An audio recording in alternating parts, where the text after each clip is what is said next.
చెప్పండి. కొన్ని half nude బట్టలు వేసుకుంటున్నారు, అంటే ఒళ్ళంతా సగం కనిపించేలా బట్టలు వేసుకుంటున్నారు. అవి అసభ్యంగానే ఉంటాయి. సో అవి వేసుకోవడం కరెక్ట్ కాదు అని మీరు అంటారు, రైట్? కరెక్ట్ కాదు. మరి ఒకవేళ కరెక్ట్ కాదు అని చెప్తే మోరల్ పోలీసింగ్ కిందకు వస్తుందా?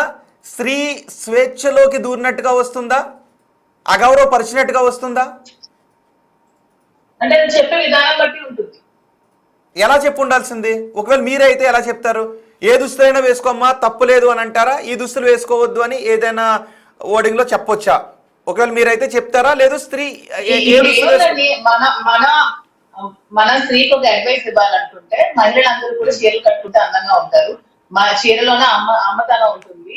సో మహిళలందరూ కూడా చీర కట్టుకోండి, అందంగా ఉంటారని చెప్పొచ్చు. అంతకు మించి శృతి మించి ఎవరి జీవితాల్లోకి వెళ్ళి చెప్పడం, మహిళలు చెప్పడం అనేది తప్పు అంటాను. సో ఇక్కడ శివాజీ లాంటి వాళ్ళు మాట్లాడిన ఉద్దేశం కరెక్టే గానీ వాడిన భాష బాలేదు అని అంటారా? ఉద్దేశం కూడా తప్పే అంటారా? ఉద్దేశం కరెక్టే, మాట్లాడే భాష విధానం తప్పు. అంటే ఏది పడతారు మాట్లాడేసి ఏం పీకుతారంటే, మహిళలందరూ ఏదైనా పీక్ చూపిస్తారు కానీ ఆ మాట్లాడే విధానం తప్పు, భాష తప్పు, ఆ సామాన్ అనే పదం 100% తప్పు. మీరు చెప్పాలనుకుంటే చక్కగా అమ్మ చీరలు కట్టుకుంటే మీరు అందంగా ఉంటారు, చీరలు కట్టుకోండి అని చెప్పండి. డైరెక్టర్లు చెప్పండి, మీ అమ్మ ఇలా మీ చీరలు. డైరెక్టర్లు చెప్పాలండి శివాజీకి, మీరు ఇలా సినిమాల్లో ఇలాగే హీరోయిన్స్, డైరెక్టర్స్ ఏ బట్టలు చెప్తే ఆ బట్టలే కదా హీరోయిన్స్ వేసుకుంటారు. డైరెక్టర్లు చెప్పాలండి మీరు ఈ విధంగా చీరలు కట్టుకోండి అని. ముందు డైరెక్టర్ మీ మగారు మీరు చెప్పండి. శివాజీ గారు కాసులు రావాలి అంటే డైరెక్టర్ కాదు, కాసులు రావాలి అంటే డైరెక్టర్లకు చెప్తే వింటారా? డైరెక్టర్ల ఉద్దేశం వేరే విధంగా ఉంటుంది కదా. సినిమాల్లో కాసులు రావాలి కదా. అది ముందు శివాజీ డైరెక్టర్లతో ప్రొడ్యూసర్లతో మాట్లాడమానండి. ముందు అమ్మాయితో కాకుండా మీ డైరెక్టర్లు ప్రొడ్యూసర్లు మీరు ఎలా కట్టుకుంటే మేము ఛాన్సెస్ ఇస్తాము, ఇలా బట్టలు వేసుకుంటే మీకు ఛాన్సెస్ ఇస్తాము అనకుండా మీరు చీరలు కట్టుకోండి, నిండుగా చీరలు కట్టుకొని మీరు చెయ్యండి, మీకు ఛాన్సెస్ ఇస్తాము, మేము ఎంకరేజ్ చేస్తామని సపోర్ట్ చేయమనండి ముందు మహిళలకి. అలా మాట్లాడితే కాదు కాదు ఒకవేళ అలా మాట్లాడడం కరెక్టేనా? అప్పుడు మళ్ళీ చూడండి ఒకసారి, స్త్రీ వేసుకునే బట్టల గురించి మాట్లాడుతున్నారు, మేము వేసుకునే బట్టలు నచ్చకపోతే మా క్యారెక్టర్లు ఇవ్వరంట కదా అని మళ్ళీ డైరెక్టర్ అంటారుగా. మరి అది తప్పు అవుతుందా, రైట్ అవుతుందా? మరి డైరెక్టర్లు తప్పంటాను నేను. వాళ్ళెందుకు మహిళలు ఇలాంటి బట్టలు వేసుకున్నా క్యారెక్టర్ చేయడం ఎందుకంటే చీరలు కట్టుకునే క్యారెక్టర్స్ పెట్టండి సినిమాల్లో, చూస్తారు కదా అందరూ. ఓకే, మీకు ఎవరో కాంప్లిమెంట్ ఇచ్చారండి సంపద ఎస్టేట్స్ నుంచి అండి, మాధురి గారు డ్రెస్ ఎప్పుడు చాలా రెస్పెక్ట్ గా ఉంటుందని మీకు కాంప్లిమెంట్ ఇచ్చారు. మీ వస్త్రాధారణ బాగుంటుందని అంట. నాకు చాలా మంది బట్టల కోసం కాంప్లిమెంట్ ఇచ్చారు. దిస్ హోల్ క్రెడిట్ శ్రీనివాస్ గారికి ఎప్పుడు కూడా మహిళలు బట్టలు నిండుగా ఉంటాయని అతని ఇష్టం.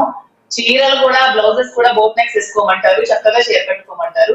ఇంకే డ్రెస్సెస్ వేసినా కూడా అస్సలు చీరల్లోనే కనపడతాను. ఓకే కాదు, ఏం నిండుగా బట్టలు వేసుకోకపోతే ఏంటి పోయే కాలం మగాళ్ళకి? అది అంశు లాంటి వాళ్ళు, చిన్నమయ్య లాంటి వాళ్ళు ఆడిన మాట.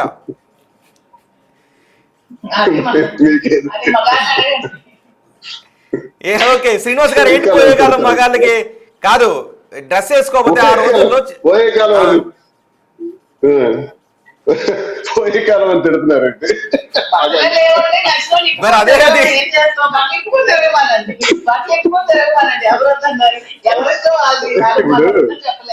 సార్, సాంప్రదాయం గురించి మాట్లాడితే దుస్తులు సాంప్రదాయకంగా ఉండాలి.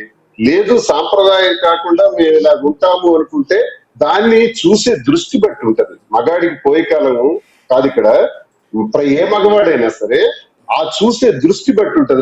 ఎందుకు చూడాలి మగాడు ఆ దృష్టితో? అందరి బాడీ ఒకేలా ఉంటదని మీరు ఇందాక అన్నప్పుడు ఆమె ఏదో డ్రెస్ వేసుకుంటే ఎందుకు చూసే దృష్టి మారాలి? అది కూడా తప్పే. ఆ దృష్టి మారటమే మగవాడి తాలూకు ఆలోచన ధోరణి కూడా తప్పు. నేను అది కూడా చెప్తున్నాను. మగవాళ్ళు కూడా ఇక్కడ పెద్ద శ్రీరామచంద్రమూర్తులు ఎవరు కాదు.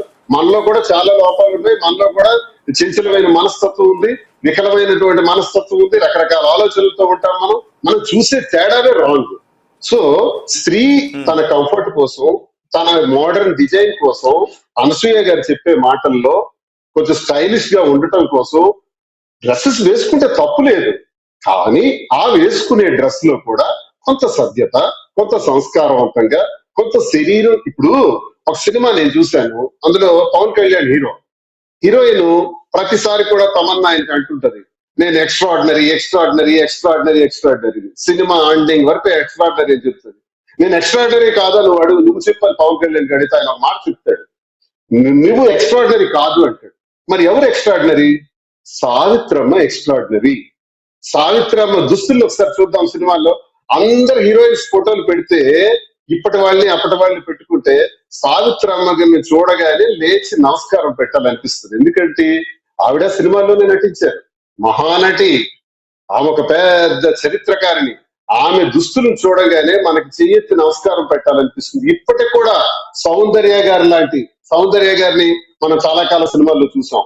దురదృష్టం ఆవిడ మన మధ్యలో లేదు. ఆవిడని చూస్తే కూడా నమస్కారం పెట్టాలనిపిస్తుంది. ఇది ఎందుకంటే వస్తుంది సార్ ఈ తేడా, జస్ట్ దేర్ డ్రెస్, వాళ్ళ శారీ కట్టే విధానం, శ్రీనివాస్ గారు నాకు ఓకే శ్రీనివాస్ గారు ఇందులో పెట్టలేదు, నాకు పర్సనల్ ఒక మెసేజ్ వచ్చింది. అఫ్ కోర్స్ నన్ను ఎవరు ఏమనుకోవద్దు. ఒకవేళ అలాగే అనుకుంటే మగవాళ్ళు కూడా ఒంటి మీద ఏమీ లేకుండా ఒక నెట్ డ్రెస్ వేసుకుని మేము బయటకు వెళ్తే సభ్యంగా ఉంటుందా అసభ్యంగా ఉంటుందా, ఓన్లీ నెట్ ఒక్కటే వేసుకుని వెళ్తే అని ఒకరు ఓకే ఓకే కామెంట్స్ వస్తే నాకు నవ్వు వచ్చింది. సమాధానం ఉంది సార్, సమాధానం ఉంది, చెప్దాం మంచి ప్రశ్న అది. మేము ఒక నెట్ ఒకటి వేసుకుని వెళ్తాం, మగాడు అన్ని వదిలేసుకుని. సార్ నేను ఇక్కడ ఇలా కూర్చున్నాను సార్, ఇప్పుడు ఈ షర్ట్ ఇప్పాను అనుకోండి, చూసేవాడికి ఎలా ఉంటుంది? అసహ్యంగా ఉంటుందా లేదా? అసహ్యంగా ఉండి ఏమంటాడు? పిచ్చోడు అంటారు. పిచ్చోడు నాకు మా ముద్ర వేస్తారు. మన వస్త్రం ఒంటి మీద లేనంత మాత్రాన మనకు వచ్చే టైటిల్ పిచ్చోడు అంటే మతి స్థిమితం లేనివాడు అని అర్థం అనమాట. ఇక్కడ పిచ్చోడు అంటే పిచ్చోడిని నేను చూసి మాట్లాడటం కాదు, మతి స్థిమితం లేనివాడు అని అర్థం. కాబట్టి డ్రెస్ సరిగ్గా వేసుకోలేపాడు. మగవాడైనా ఆడవాళ్ళైనా మగ పురుషులు అనేవాళ్ళు రెండు జాతులే. ఈ రెండు జాతులు దుస్తులు అందంగా వేసుకుంటే ఆకర్షించబడతారు. దుస్తులు అందంగా వేసుకుంటేనే గౌరవం వస్తుంది. ఒళ్ళు కప్పుకుంటేనే గౌరవం వస్తుంది. ఒళ్ళు విప్పుకుంటే చూపించుకుంటే అసహ్యం వేస్తుంది. ఇది సమాజంలో ప్రతి ఒక్కరికి. అవునా మాధురి గారు శ్రీనివాస్ గారు వివాదంలో తలదూసినట్టున్నారు. దుస్తులు నిండుగా వేసుకుంటేనే గౌరవం ఉంటుంది అన్నారు. మీరు ఏకీభవిస్తున్నారా మహిళగా? నేను ఏకీభవిస్తాను. ఓకే ఒకసారి సావిత్రమ్మ గారిని ఆవిడ చీర కట్టుకొని వచ్చింది, ఇంకొక అమ్మాయి సగమ్మట్లు వేసుకొని వచ్చింది. మీరు ఎవరు గౌరవిస్తారు? ఫస్ట్ ఆమె ఎవరో కూడా మీకు తెలియదు, ఫస్ట్ మాట్లాడలేదు, ఆమె ఎవరో తెలియదు. నెక్స్ట్ భాషకి వెళ్దాం. ముందైతే వైశ్య గారినే కదా ముందు చూస్తారు, అప్పుడు మీరు ఎవరు ప్రశ్నిస్తారు? ఓకే మాధురి గారు శ్రీనివాస్ గారు ఒకసారి లైన్ లో ఉండండి. చెప్పండి, సమాధానం చెప్పండి సార్, సమాధానం చెప్పండి, ఆన్సర్ చెప్పండి. ఒకసారి నేను చెప్తాను.